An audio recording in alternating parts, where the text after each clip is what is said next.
सभी सर्विंग और रिटायर्ड फौजी भाइयों का एकमात्र यूट्यूब चैनल फौजी पोर्टल पर आप सबका स्वागत है दोस्तों। और आज के इस वीडियो में और इस लेटर के माध्यम से जो जानकारी मैं आपको देना चाहूँगा वो आपको बिल्कुल अंत तक देखनी चाहिए, क्योंकि ये देखने के बाद आपको पता चलेगा कि आपका हक जो वास्तव में जो बनता है उसके लिए आपके साथ कितना भेदभाव किया जा रहा है। इस लेटर को हमारे प्रधानमंत्री नरेंद्र मोदी को लिखा गया है और मांग की गई है कि जो भेदभावपूर्ण कार्य हमारे सैनिक, चाहे वो रिटायर्ड हों, सर्विंग हो या उनके फैमिली मेम्बर्स, उनके साथ जो किया जा रहा है वो कतई बर्दाश्त के बाहर है और ऐसा नहीं होना चाहिए। हर जगह पर देश के प्रधानमंत्री, आपने सुना भी होगा, भारत के सैनिकों के शौर्य का परिचय इस देश की जनता को कराते हैं और भारत के सैनिक भी बिल्कुल पीछे नहीं हटते हैं जब देश के लिए कुर्बानी का समय आता है। इस प्रकार की तमाम यही जो भी शौर्य और वीरता हमारे भारत के सैनिकों ने कुर्बानी अपनी दी है वो सारी की सारी इसमें दर्शाई गई हैं। चाहे वो 1965 का युद्ध हो, 1971 का युद्ध हो या फिर 1999 का कारगिल युद्ध हो दोस्तों, चाहे उरी का वो सर्जिकल स्ट्राइक हो या बालाकोट में हवाई हमला, इन तमाम जगहों पर भारतीय सेनाओं के वीर सिपाहियों ने अपने सर्वोच्च बलिदान देकर इस देश की शान को हमेशा ऊंचा रखा है। और इस शान का व्याख्यान प्रधानमंत्री मोदी जी कई बार कर चुके हैं, कई जगह कर चुके हैं, पर उस शौर्य के सराहना के अलावा काफ़ी कुछ ऐसा भी है जो भारतीय सैनिकों का हक है और वो उनको मिलना चाहिए। आप देख सकते हैं बिल्कुल स्पष्ट रूप से लिखा हुआ है कि भारतीय सेना और पूर्व सैनिक ऐसा महसूस करते हैं कि सरकार सेनाओं को बराबर का सम्मान नहीं देती, सेना को उसका पूरा सम्मान नहीं मिलता है। सरकार के इस पक्षपाती व्यवहार से सैनिकों के दिलों में चोट लगती है, उत्साह और मनोबल पर विपरीत असर पड़ता है और हताशा होती है।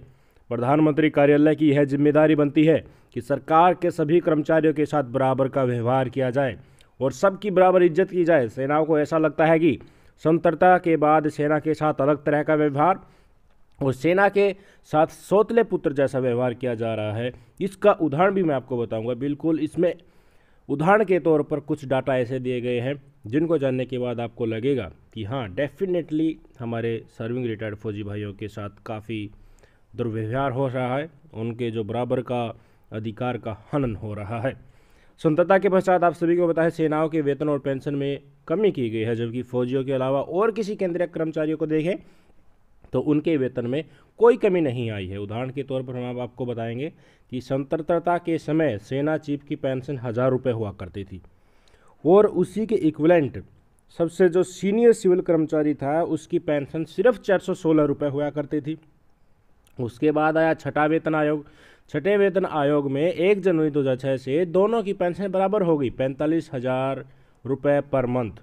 यानी कि आप देख सकते हैं कितना फ़र्क आया है बढ़ोतरी में सेना के चीफ की पेंशन में और सीनियर मोस्ट सिविल कर्मचारी की पेंशन में। इसका मतलब ये हुआ कि सेना चीफ की पेंशन तो सिर्फ 45 गुना बढ़ी, जबकि सिविल कर्मचारी की पेंशन 108 गुना बढ़ गई। और सबसे विडंबना की बात तो 7वें वेतन आयोग में आई, जब 1 जनवरी 2016 से सेना चीफ की पेंशन सिर्फ 115 गुना बढ़ी और सिविल कर्मचारी की पेंशन बढ़कर 277 गुना हो गई।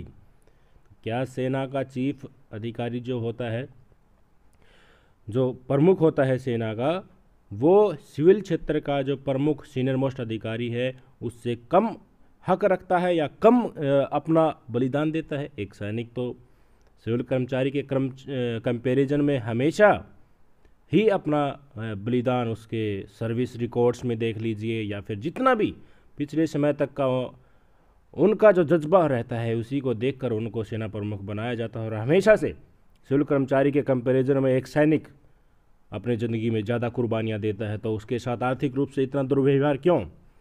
दूसरा उदाहरण दिया गया है NFFU यानी कि नॉन फंक्शनल फाइनेंशियल अपग्रेडेशन।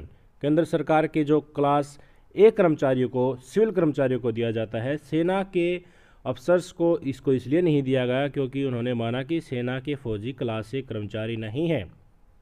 यथार्थ सेना में जो फौजी हैं NFFU के सच्चे हकदार हैं, क्योंकि सरकार के 2009 के आदेश के अनुसार सेना का दर्जा क्लास ए के कर्मचारियों से भी ऊंचा है और सरकारी अलाउंस सिर्फ सिविल कर्मचारियों के क्लास 1 अधिकारियों को देती है, जबकि सेना के अधिकारियों को ऐसा कुछ नहीं मिल पाता। ये सच्चाई अदालत ने भी मानी है कि हमारे फौजी भाई जो क्लास 1 ऑफिसर्स से भी ऊंचा का दर्जा रखते हैं। सेना के सैनिकों को NFFU की ज़्यादा ज़रूरत है एज़ कम्पेयर टू सिविल क्षेत्र के कर्मचारी, क्योंकि सेना को पदोन्नति के अवसर बहुत कम होते हैं। उनका जो प्रमोशन स्ट्रक्चर होता है पिरामिड की तरह होता है, यानी कि सबको प्रमोशन नहीं मिल पाता। फौजियों को इस बात से बहुत दुख हुआ जब भारत सरकार ने सर्वोच्च न्यायालय और आर्म फोर्सेज ट्राइब्यूनल ने यह लिख कर दिया गया कि सरकार के जो क्लास A कर्मचारी हैं उनके अंतर्गत भारत के सैनिक नहीं आते हैं।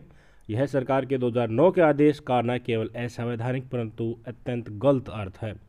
भारत सरकार के सिविल कर्मचारियों के भत्ते फौजियों से बहुत ज़्यादा गुना है, और ये जानने के बाद डेफिनेटली आपको लगने लगेगा कि हाँ, बहुत ज़्यादा भेदभाव हो रहा है हमारे फौजी भाइयों के साथ। और की स्क्रीन पर आप देख सकते हैं, सबसे पहले हम बात करेंगे जम्मू कश्मीर अलाउंसेस की, जो आर्म फोर्सेस को सिर्फ 16,500 दिया जाता है, जो मिनिस्ट्री ऑफ डिफेंस के अंडर हम आते हैं, आप सबको पता ही होगा। CAPF central arm police force यानी कि जो पैरामिलिट्री फोर्सेज है जो होम मिनिस्ट्री के अंडर आती है, उनको यही अलाउंस और उसी जगह पर 25,000 रुपये पर मंथ दिया जाता है। भेदभाव आपके सामने है। जो IAS IPS इस जगह पर पोस्टिंग है उनको 50,000 पर मंथ ये अलाउंस दिया जाता है, और वो होम मिनिस्ट्री के अंडर है। तो फ़र्क देखिए आप, कितना ज़्यादा इस फौजी के साथ, हमारे फौजी भाइयों के साथ दुर्व्यवहार एक ही जगह पर, जबकि डिवोशन बलिदान सबसे ज़्यादा एक फ़ौजी देता है, पर मॉनेटरी बेनिफिट उसको सबसे कम दिया जा रहा है। शिलोंग अलाउंस की बात करूँ तो आर्म फोर्सेस को कुछ नहीं दिया जाता, जबकि CAPF को 10,000 रुपये पर महीना दिया जाता है, IAS IPS को 50,000 से 70,000 रुपये प्लस HRA डबल दिया जाता है वहाँ पे। आर्म फोर्सेस को वहाँ पर ऐसा कुछ नहीं मिलता, हमारे सैनिकों को वहाँ ऐसा कुछ नहीं दिया जाता। हाई एल्टीट्यूड सियाचिन या सबमरीन अलाउंस की बात करूँ तो आर्म फोर्सेज जो हमारे रक्षा मंत्रालय के अंडर आते हैं उनको 31,500 रुपये दिया जाता है, जबकि जितने भी सिविल क्षेत्र के कर्मचारी वहाँ हैं उनको 50,000 से 70,000 रुपये दिया जाता है। फ़र्क देखिए, इतना भेदभाव क्यों? दूसरे देशों के साथ अगर हम अपने बलिदान देकर और कठोर परिश्रम और खून पसीना एक करके देश को सर्वोच्च सेनाओं की स्थिति में शामिल कर सकते हैं, तो उन देशों की आर्मी की जो मॉनेटरी स्थिति है, स्टैंडर्ड जो है, तो वो इस देश का सर्वोच्च सरकार जो सत्ता में बैठी है वो क्यों नहीं दे सकती?